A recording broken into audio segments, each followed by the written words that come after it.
Good morning, beautiful, wonderful people. Welcome to episode 14 of the If You Could See Me podcast. Life has been so incredibly busy lately, and I'm tired. Not complaining. I'm super happy. I'm so excited to be speaking to so many incredible people and groups and organizations, and getting to have some really wonderful, meaningful conversations. We are definitely, as a collective, kind of cutting through the bullshit, excuse my French, and just having real, honest conversations about what it means to be alive and the true and honest fact that nobody knows what the hell they're doing. I have been feeling a tad bit overwhelmed by all of the possibility. That may seem crazy, but some days are just, you see all of what's possible in the world, and it feels very big and it feels difficult to cut through. And so, as I continue to learn how to be this new person that I am becoming, as I, really have the opportunity to focus on this work as a business and as a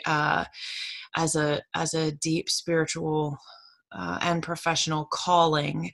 I'm learning and I'm figuring things out. And to me, the most exciting thing in the world is to get the opportunity to try and be something more, be something different than you used to be. And so every day is exciting and scary. And I'm incredibly honored and thrilled to get to be in this position. So thank you so much to all of you who have been listening, who have contributed, who have, shared and liked and rated and reviewed, and, are helping this little train, move up the giant mountain of impact and of making a difference in the world. So I always say that, without you guys, it's just an idea. So, we make this together. We make this work together. We make this world better together. We have a lot going on and a lot coming up very soon. First and foremost, I want to thank our first two Patreon subscribers or patrons, our supporters, Bonnie Fenton and Emily Russo, wonderful, amazing women. And I'm honored to have you on our side. Please check us out on Patreon. If you could see me, we are raising funds right now for the June 7th live event here in Richmond, Virginia. We have a collection of 7 absolutely magnificent, brave, incredible warrior women whose stories you will be blown away by. Their photographs, their bravery is they're beyond words. And I'm just so excited to after several months of all of us working together on this project, we're getting close, and I'm really excited. I am so thrilled that we are getting to move from an art gallery space to a theater space this year. We're adding some digital storytelling elements, and we are, of course, back working with the unbelievable Dean Whitbeck, photographer extraordinaire, who has captured the essence and humanity of all of these incredible women. And so please consider supporting our Patreon page and help us to raise the necessary funds to be able to put this type of work on in the world and to continue growing. If you could see me, we're gaining traction big traction. People are taking notice. They are sharing their stories. They are approaching me on the street. They are, contacting me to come and do workshops. And I could not be more excited. We are going to normalize these conversations, and we are going to end the stigma of imperfection in this world. We're going to make space for the lives and experiences of all different kinds of people through all of this work. But the first step in all of that is normalizing those conversations within ourselves and telling the stories of our own lives to ourselves in a way that helps us to find compassion for ourselves and for our choices and for where we've come from. I truly believe that that's the first step. We learn to be kind to ourselves. We can, open up our hearts to the rest of the world, to one another. And it's hard. It's hard work. It's hard work because we don't like to, look at ourselves in that way sometimes. And we also, we're in a hurry. We're in a big hurry these days. And it's hard for a lot of us to, we want a quick fix. I was having this conversation with someone actually on Facebook yesterday about, how we want quick fixes to things. And, that's just not the way that this life works. The only way out is through. We have to be willing to sit with one another. We have to be willing to sit with ourselves. It's, when we find ourselves unfocused and unhappy, it's, I think, often because we're trying to rush through our lives too quickly. And sometimes the best thing that we can do is slow down. Our children need us to be present. They need us to be there with them, sitting across from them, listening to them tell us the stories of the strange and wonderful world in which they live. My kids talk to me often about things I have absolutely no understanding of. And somehow I have to find the fortitude to sit there and listen. And sometimes I'm really good at that, and other times I'm completely terrible at it. But, being present with one another is really the only option. Sitting still. Oh, I'm so bad at sitting still. So, lots of really exciting things going on. A bunch of workshops in May coming up with some really wonderful organizations. I am super excited to be a part of the Jewish Book Council Network. This is a network of authors that are Jewish or write about Jewish content. I do a little bit of both, and I'm excited to go present at their conference in New York in the end of May. I'm doing a play, which I haven't done in a number of years, which is wonderful, telling a beautiful story and working with some of the most unbelievable actors. So, that opens on May 8th. Check it out, weinsteinjcc.org/cultural arts, Jewish Family Theater. Happy to be back there in my JCC home with all of my people over there. So this episode, I was so honored and excited to get to speak with my friend Christina Tinker. Christina is another incredible warrior woman. She is a mom and a wife and a writer and a speaker, and she's the owner of the Richmond Moms blog, which is a great hub for moms and parents in the Richmond area to find advice and solidarity for perspectives. And, she's in the business of motherhood. And I was honored to get to speak with her. She is also a mental health advocate and speaks very candidly about her own challenges with her mental health throughout her life, having had an eating disorder when she was younger, and the struggles of perfectionism, the struggles of trying to figure out who we are and where we're going. So I am am really excited to share this episode with you, this conversation, which really was just, a lot of fun. Me and my friend getting to talk about the big stuff. And I'm glad that you get to be a little fly on the wall in that conversation inside of our big and messy brains. Before we get to the episode, I was reading this morning, and this quote from the Buddha really spoke to me.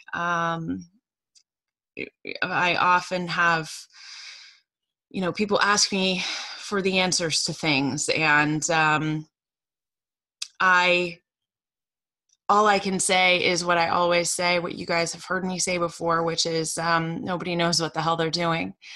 All we have is the basis of our own experiences. And so this really spoke to me this morning and every morning. But believe nothing on faith alone, no matter how ancient and revered. Believe nothing simply because it is popular or because old sages taught it. Believe nothing of your imagining, and do not be deluded into thinking yourself a prophet. Believe nothing on the say-so of the powerful. Believe only what you yourself have tested and found reasonable, and then live according to that. I think we're all looking for answers. We're all looking for something to tell us what is true about the world, and there are lots of what is true.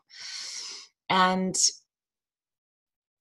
I truly believe the answer is compassion and presence. And if we sit with ourselves and with one another, and we really ask big questions, and we expect ourselves and the people in our lives to be honest about who we are and why we do the things we do and what works for us, I think big change can come. So I hope that you enjoy this episode, and I hope that you have a wonderful day, week, month, year. And I look forward to the next time that we get to spend time together.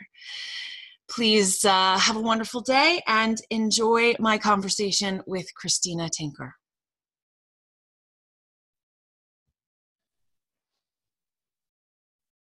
Hello, friends and family. This is Erin. Welcome to another episode of the If You Could See Me podcast. I am so excited to have the opportunity today to talk to my friend, Christina Tinker, about motherhood and womanhood and all of the amazing projects that she's doing and her very unique perspective on the world. Christina is the owner of the fast-growing Richmond Moms blog and Christina Tinker Talks. And we're going to get her to explain a little bit more about all the businesses and the things that she does.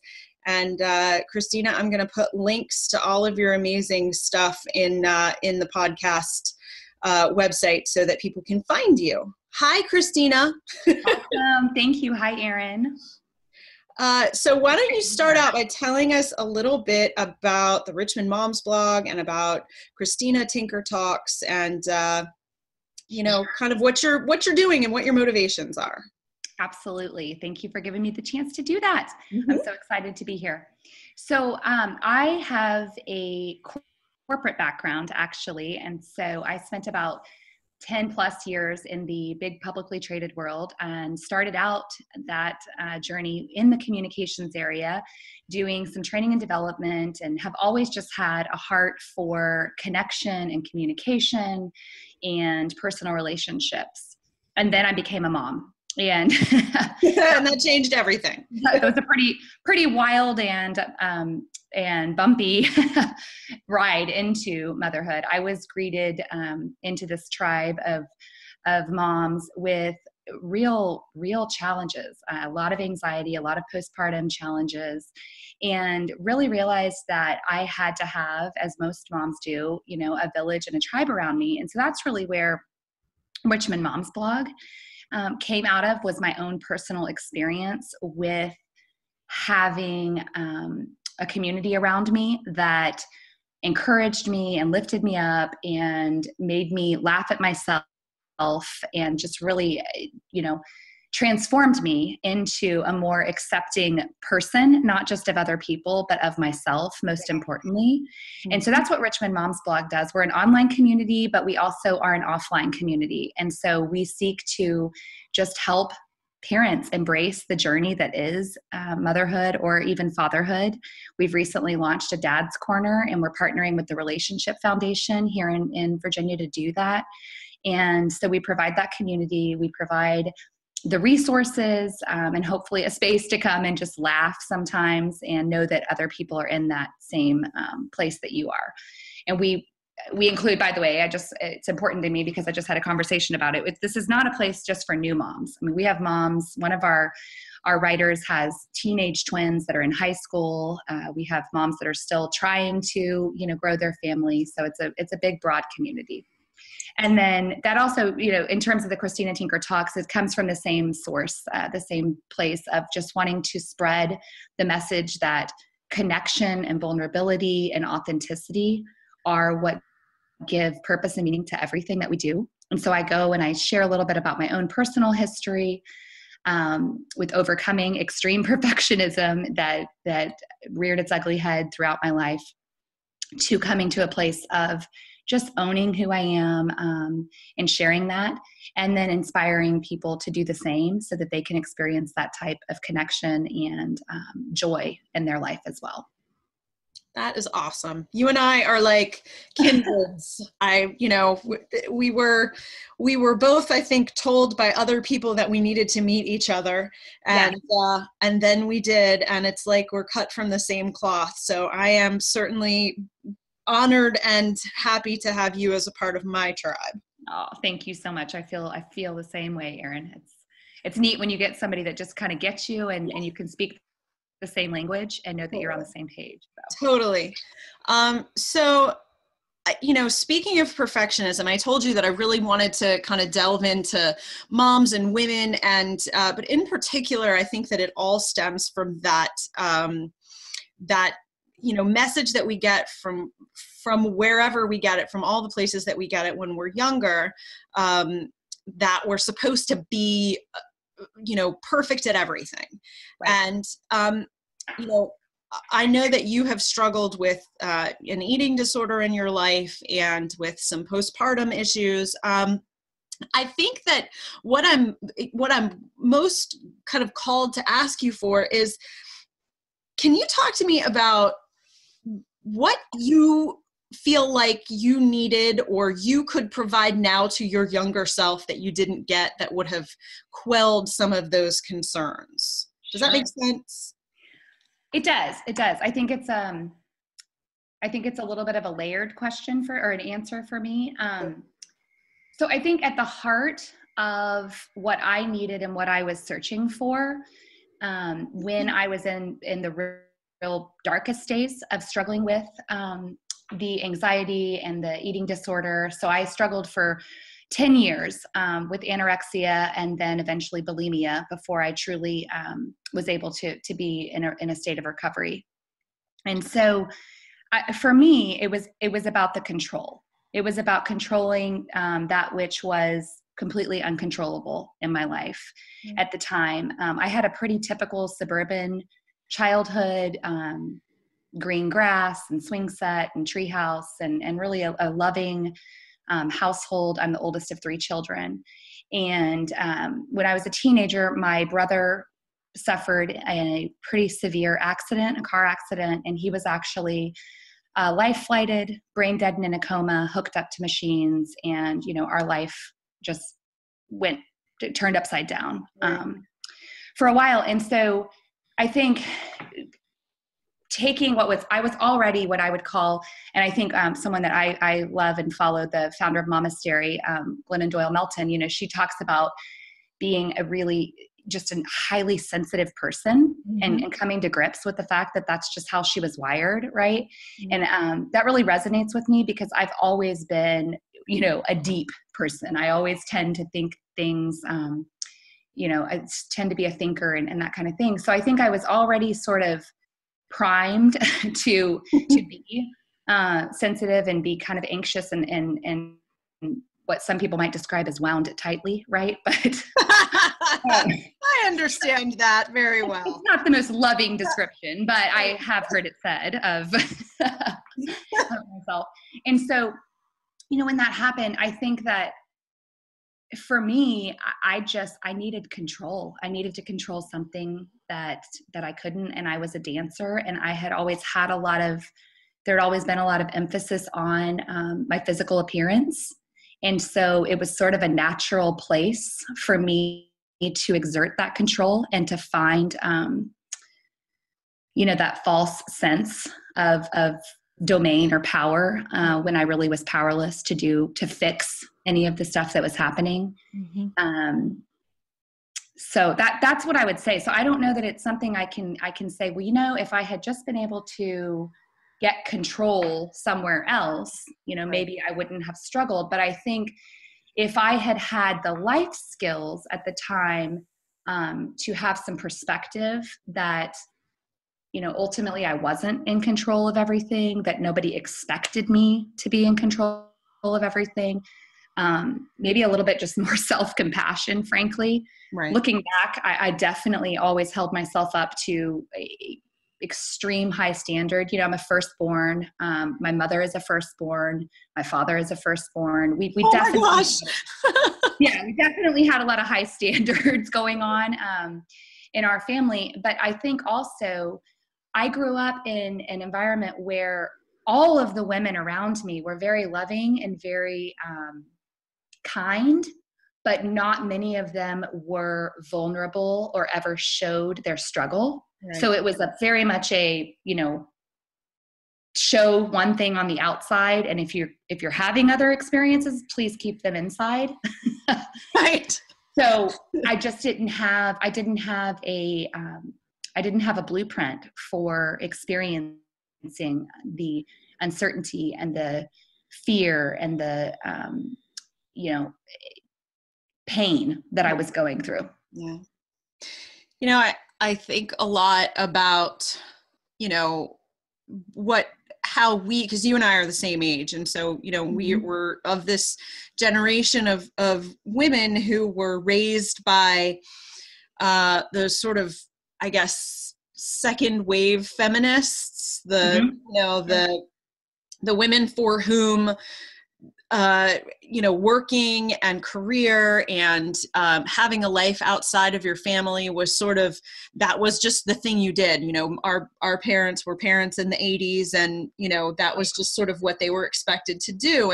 And I feel like, just like their mothers had to go through the women's liberation movement and, or maybe their aunts, I'm not, it's a muddy kind of generational line, but they had to go through that so that our mothers could go through what they went through, and then we had to be raised by those mothers in order to get where we are now, in this place where self-compassion is a thing that we talk about. I mean, right. My mother never even heard of self-compassion. What the hell is that? Right. Yeah. No, I think you're absolutely right. I think what's interesting too, is I've thought about this, is that for our mothers, and I mean, maybe it was, like you said, maybe it's an aunt, maybe it's whatever, a cousin, but for our mothers, for the most part, to be able to do that, to live the have it all, line that they were being sold, they really had to separate. They just had to, right? It was the opportunity to actually be able to be one of the women who could have it all. And we all know that that's a complete myth, right? But to even be one of the 1% that was going to get to actually live that facade meant that you couldn't be part of a tribe. You didn't get to all get there, right? You couldn't all be the only woman at the board table and also the Girl Scout leader, right?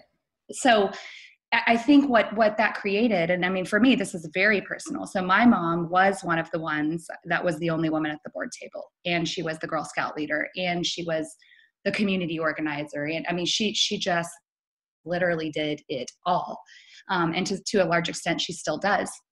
But what I don't remember her ever doing was having a group of ladies over and sitting over a cup of tea and just talking to each other and being real and being vulnerable and talking about like how much it sucked that somebody asked her to get coffee at the boardroom when she's a vice president, right? At the Right. that wasn't a conversation that was possible because she was supposed to be grateful and, just portraying this powerhouse. Right. And because there was only allowed one woman at the board table, women also had to be horrible to each other and step on each other and, create this, which, I mean, we didn't really create it. It was created for us and we had to function within it until we figured out how to change it. But, we were just constantly competing with one another. Absolutely. Absolutely. And I think what's right. If you and I were scientists, we'd be looking at this, or researchers, and we'd say, oh, well, this is a typical scarcity, versus abundance mindset. And in reality, that is what it was. I mean, it was a scarcity, and gosh, I sure don't remember my mom being cruel or ugly to other women. But at the end of the day, there was something that she had to do to differentiate herself and to be separate. And if nothing else, she just had to live in isolation, right? Exactly. You have to portray that constant powerhouse, perfect persona. Right. How could you ever have any real, moments of real connection? So yeah, I think we're living in an interesting time, Erin, where, we can, it maybe is it mainstream, right? To be totally open and vulnerable and choosing to celebrate rather than compete. But I certainly see more and more and more of us choosing to do it. And so it's a really cool time to be a woman. Yeah, it really is a cool time to be a woman. But, before we came on, we also were talking about, how that translates to motherhood. And I think that, we definitely are seeing this really wonderful moment of women entrepreneurs and business leaders really kind of propping each other up, and women in politics and in community, and we're really supporting each other in that way. And I think to some degree that's trickling into the motherhood realm, but we still have the challenge of this sort of stigma of imperfection within the mom sphere, as you will. No doubt. And so, talk to me about that from your experience in terms of, you are in the business of moms. Yeah. Yes.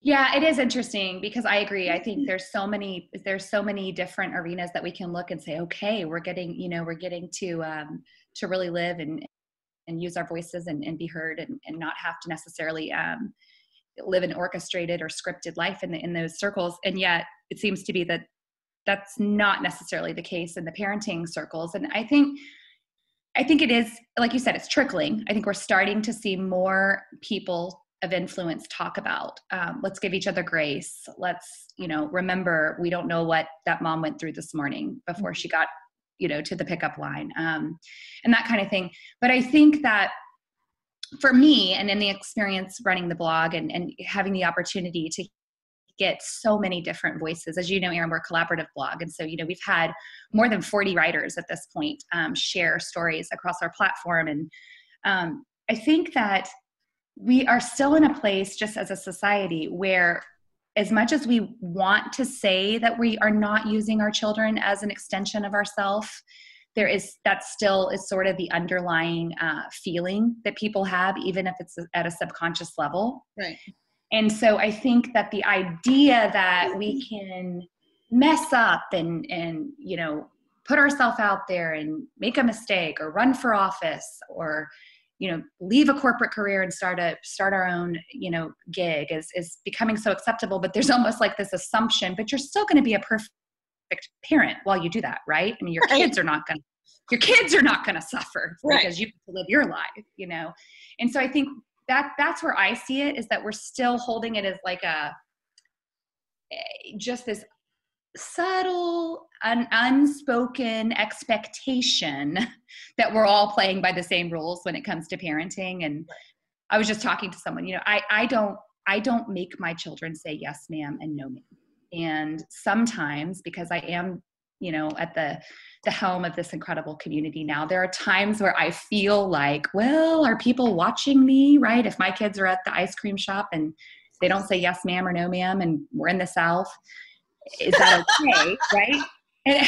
And it's so funny because like it's not important to me. I believe my children can be kind and respectful without necessarily having to give or that exact response every time. But I myself, the queen of let's be vulnerable and connect and don't worry what other people think, I still have that in the back of my mind. Well, is someone going to judge me if they hear that? And so I just think it's that subtle expectation that there's this standard that we're all holding each other to. And I think that the more that we have people share stories and the more that we start to see people that are, respected, if you will, reveal that they're still not a perfect parent or that their kid also has thrown themselves down in the middle of the, Target aisle. Right.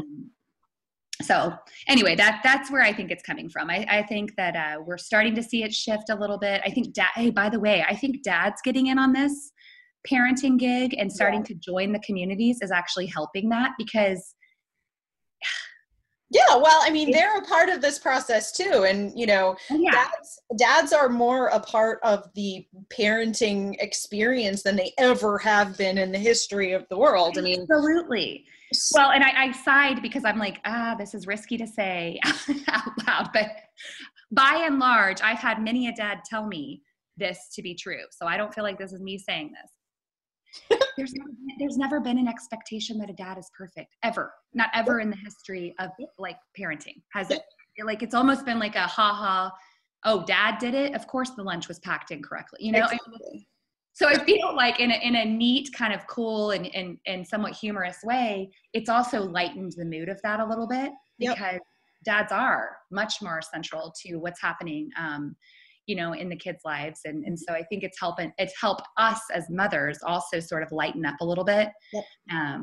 Well, to speak to that too, I mean, you hear all the time, no one's ever asked a man, how do you do it all? Right. I mean, how do you work and be a parent and be involved in the community and, that sort of responsibility to do it all. No one ever expected the dads to do it all. Yeah. And, yeah. So my husband and I have always sort of prided, I mean, we are very untraditional in every way, except for the fact that, we're married and we have 3 kids and that's it. But in every other way, we're sort of non-traditional. We don't have traditional, 9-to-5 work schedules. Nothing is the way that, that it's supposed to be done. And we're entirely egalitarian. I mean, we are 50-50 in every possible way. And what those 50% responsibilities are change all the time. Right. And I think that that's becoming more and more common, that's actually what's happening in real things. Exactly. But again, I think we have this sort of, picture that we are supposed to be aspiring to. And so, some of us just keep quiet about it or whatever, or we realize like what a gift it is. Oh, it's pretty, because I know that's something I do see sometimes is that all of a sudden, if it is a man that is, stepping up and doing a lot of the parenting things, it's like almost like, there's an award that's going to come to that. Right, exactly. And I don't think that that's the case. I think more and more families are really experiencing that this is a shared responsibility. And some of that, of course, is coming from this shift of women, kind of this second wave, if you will, of just, hey, I'm going to go and live my life. I'm still going to be a great parent and I'm still going to have a relationship with my kids and pay attention and all of those things. But I'm also going to pay attention to me because I've come to realize that means that I will be a healthier, better suited mom at the end of the day. So yeah. I think it's pretty interesting to see that shift. And I think that, like I said, the more people of influence and the people that we respect and, you see these kind of momming is a business. You said it yourself, right? Right. There is a business, just because moms typically, the statistics say, moms control about 85% of the family's budget. And so Exactly. No, we make the decisions. yeah, there's a lot of decision making to go. And so you see this, and what you see is that moms who have, started to have influence and stuff like that, trying to be real and show that less than perfect side of themselves, so that we can have some authenticity and have some real meaning, I think, within those circles. So it's certainly part of what I try to do and what we try to do at Richmond Moms Blog.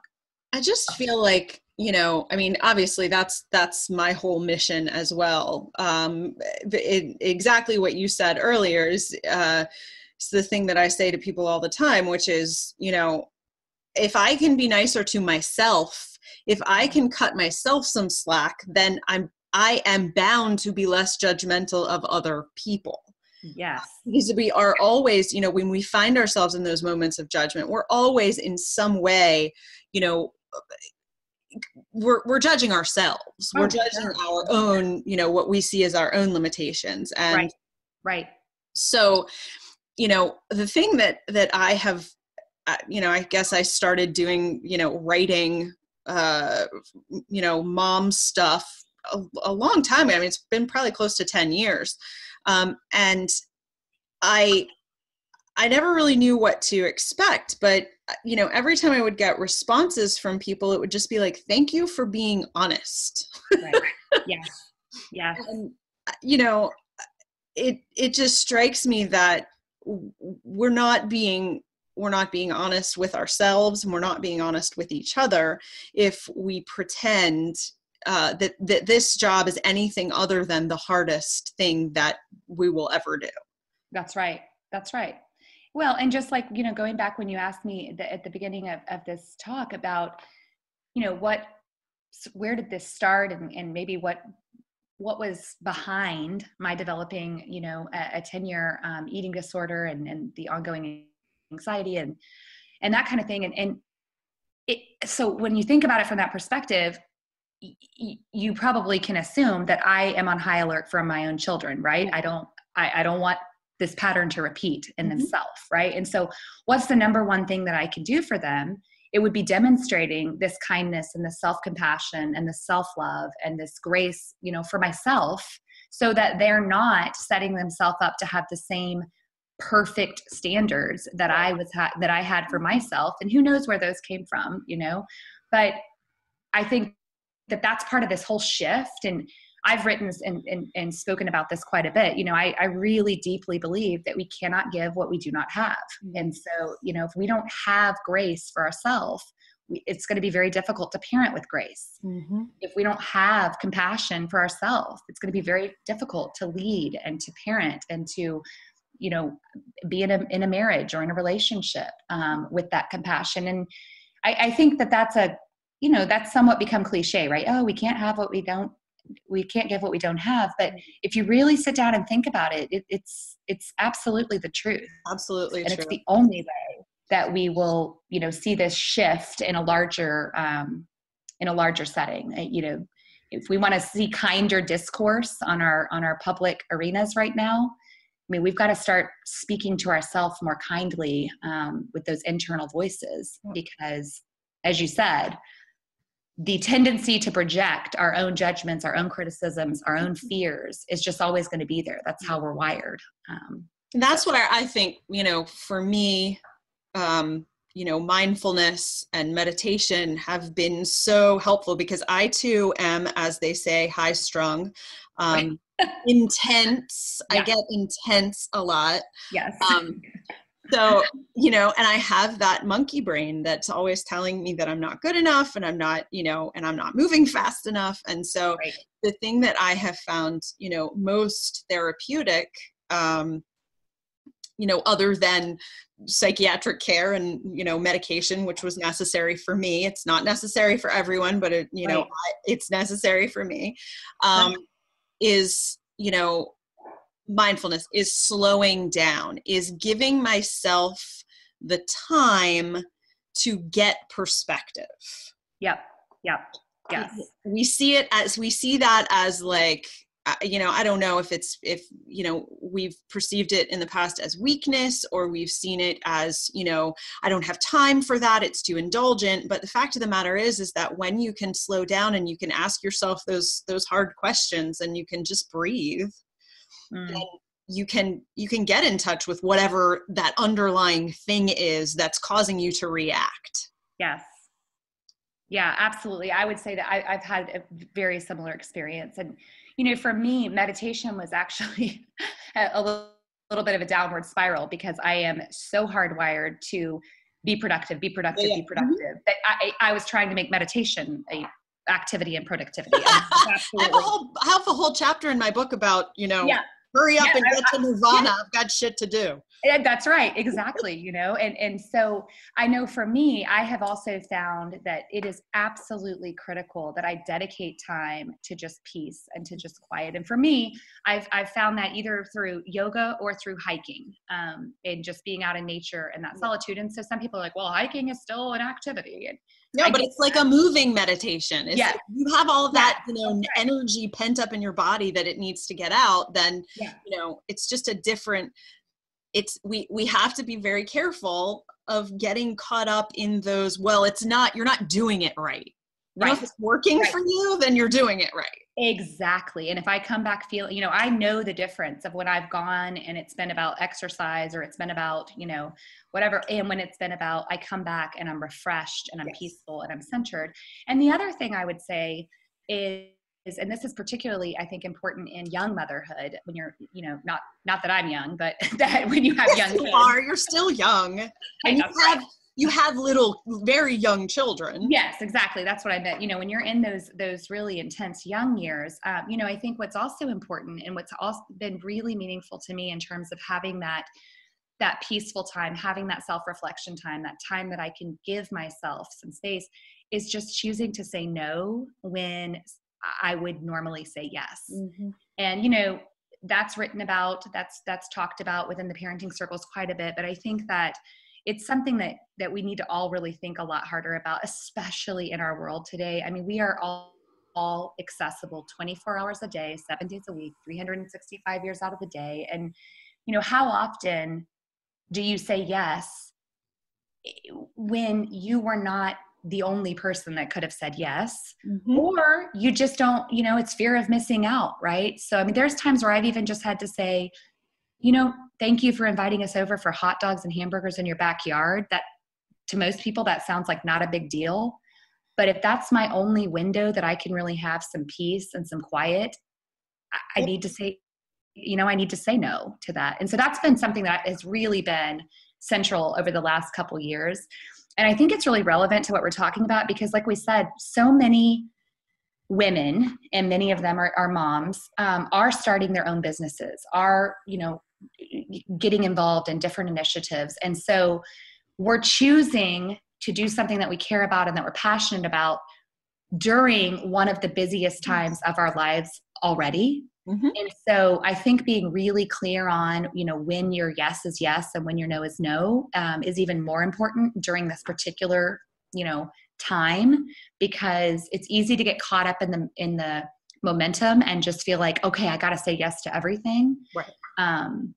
So yeah, that's just a thought that I have there. And no, I totally agree. It's a meditation in itself for me.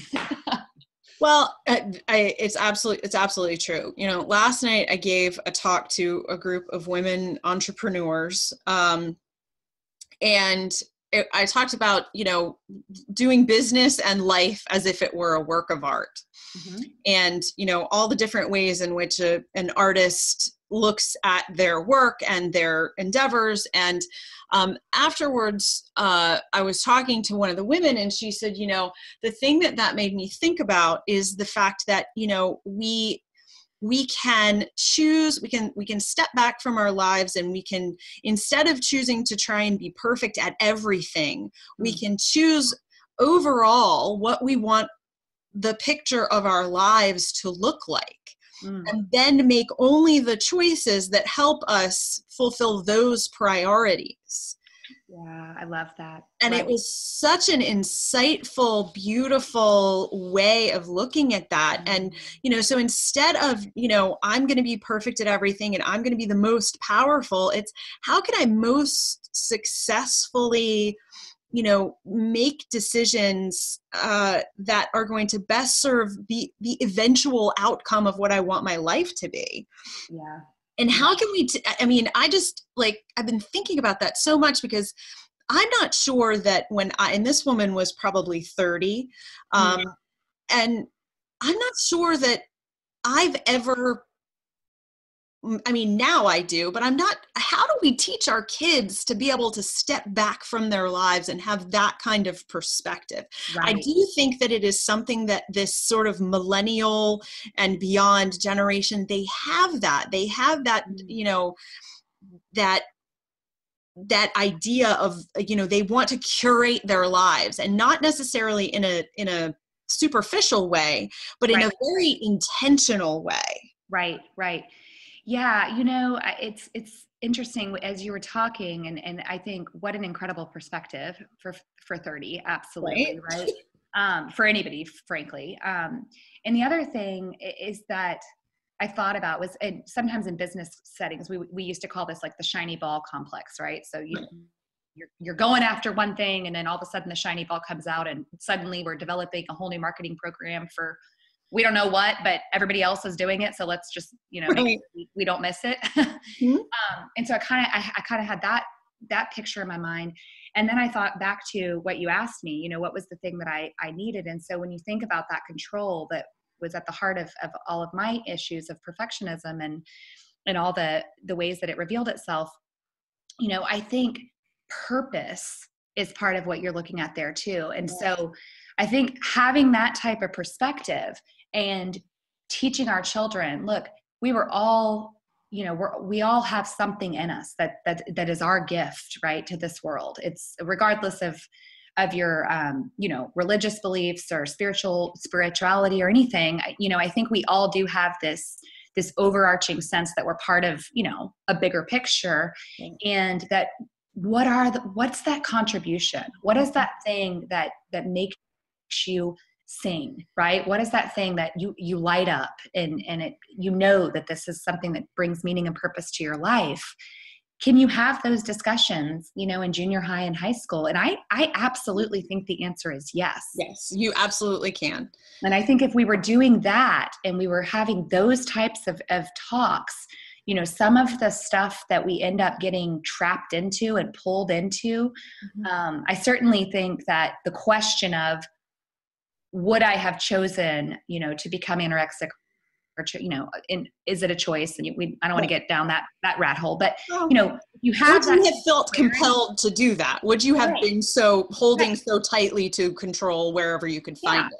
Or would that underlying sense of purpose and that underlying connection to, who the essence of who I really was, would that be something that would can sort of sway the ship, if you will, and pull you back to a sense of greater purpose? And that's where I think we're just missing the boat, frankly, when you look at how many of the life skills and what we're really engaging in with our young people right now. I think, and they're you said it yourself, the millennials, but even the generation right below them, they are absolutely demanding that people talk to them about this, these topics. They won't take a job without purpose, without connection, without drive, or they certainly won't stay in that job. Exactly. So yeah. No, I think about that is such an insightful thought. If you are a young person who is sent a message and who has the proclivity, and it sort of has to be a perfect storm of factors, but if you are sent the message that your purpose in life is to be perfect, is to fulfill an expectation of other people, is to, be a reflection on the school or your family or, whatever it is, and you are predisposed to internalize all of that as a sensitive person, right, as a, you know, then you learn very quickly that your role, your purpose is only to fulfill the expectations of the world around you. That's and right. I think that if we are having these conversations with our kids that say your role is to be a kind, thoughtful person who contributes to the world around you in whatever way you're called to do, then we may end up having fewer of these, you know, kids that grow up like you and I did in completely different ways. Yeah. You know, but, you know, that just feel so desperate to control everything around them that they, you know, they tie themselves up in knots and end up making bad decisions. That's right. That's right. I think you're absolutely right. And, you know, I know you and I have talked about this, Erin, that we have read and, you know, really respect the work of Dr. Brene Brown, right? Oh, yeah. Who does a ton of work in this area. And she oftentimes talks about the influence that Maya Angelou had on her work. And when we're talking about this, that quote, "You're only free when you realize that you belong no place, you belong every place, no place at all." Yep. And I love how Brene talks about that used to make her mad, and, you know, no, we have to belong to each other. And, you know, I deeply believe that we need to belong to each other, and that our need for connection is one of our absolutely most primal needs. But ultimately, what do we just talk about? We can't give what we don't have. And so what Maya, of course, is talking about is belonging to ourselves. Yes. And that's what we're talking about with these young people is if we're having that type of conversation, and we are, you know, arming them with this incredible gift of really getting to know and understand the essence of who they are, that's going to evolve and change. I mean, I dare say that the world is happy that I am not the same person I was as a 22-year-old. Oh, heaven. I don't even want to think about it. Yeah. But, you know, belonging to yourself and belonging to that kind of core of who you are, that doesn't mean you're not going to change and evolve. But I think it does give a completely different perspective and approach to the way that a young person then goes out and, like you said, begins to design this life that they want to have. So, and I think we're doing it as women. I think that dads are beginning to do it. I think, you know, I think this is a theme that we're all saying. You don't get to tell me, you know, what I have to look like or what I need to wear. And some of that's a response to social media and you know, the mass media and all that. But I think it's also just, we want to be seen and heard. And that is the deepest level of connection, is to be seen and heard and loved anyway. So no question. Yeah, absolutely. Oh, yeah. Yes. And, you know, the last thing I think I got the opportunity to speak to a group of women and on a talk I do called Grit and Grace. And one of the things that comes out of that talk, I share a story about a mentor that I have had the opportunity to get close to. And she's actually about 15 years ahead of me. And one day we're in this really deep talk, you know, like sensitive people talk. And it's at one point I said, why are you helping? Why are you being so kind? And because I was frankly being really frustrating to her at the point. And she just, I mean, her voice cracked and she said, you know, Christina, I want to be the woman for you that I wish had been there for me. Oh. And I think that's what this is about. That's what this, you know, big picture is about, is being the person that we needed. Yeah. Yeah. So. I love you, sensitive person. Fellow sensitive person. I know. Gosh. I do laugh too. Okay. I'm funny. You're hilarious. Are you kidding me? You are I mean, that to me, and that's what I've come to love so much about. And I'm actually reading, I'm about halfway through your book right now. And you are just so good at being able to be, like you said, intense and deep. And I can almost just see the conversation that's happening in your head in some of the pages. But you've used that, you know, that beautiful gift of humor that you have to be able to not let yourself get drowned by your intensity, you know? And I think that's really important too. Thank you. It is really important. It is like, if there's one skill that I have learned is important, it's the value of humor. I mean, oh my gosh, I am so intense. And if I was not able to step back and laugh at myself, I'm in the process of writing a new show. Okay. And it's basically just all the different ways in which my intensity is completely ridiculous. And it's like, you know, a 45-minute long conversation with myself in all of these different areas. And, you know, it's just true. I mean, if you can't laugh at yourself, man, then the world has a lot of power over you. That's then right. You're sort of the victim of your circumstances. And I just don't, you know, life's hard enough. That's right. That's right. Yes. So, you know, but I fortunately got, you know, I learned from the master. I had the most magnificent grandmother, and she just, it's honestly, you know, I think about it all the time, and the little nugget that boils down to it is that this woman was so hilarious and so loving and so super dysfunctional. I mean, she was not perfect by any means, but when you sat across from her at the table, you felt like you were the most important person in the world. Right. And I realize at this moment, at, you know, 40 years old, that not everybody got to have that gift. Not everybody had a person that looked at them like they were their own eyeballs. And that's just what I want to do. I want everybody to feel that way. I just, you know, it's the most important thing in the world to just feel like you are valued and important, and that you have something to say. Yep. I have goosebumps all over.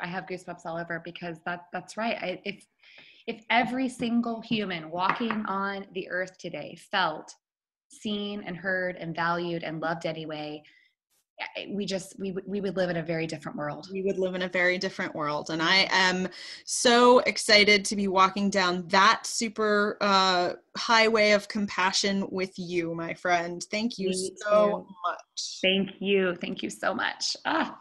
What an awesome way to spend an hour this afternoon. I know, right? Yeah. Fantastic. Thank you so much, Christina.